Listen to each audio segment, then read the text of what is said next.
सर्वदुःखहरे देवी महालक्ष्मी नमोऽस्तुते।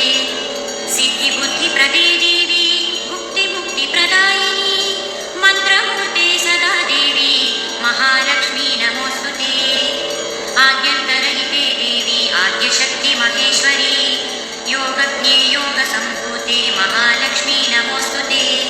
स्थूलसूक्ष्ममहारौद्रे महाशक्ते महोदरे महापापहरे देवी महालक्ष्मी नमोऽस्तुते। पद्मा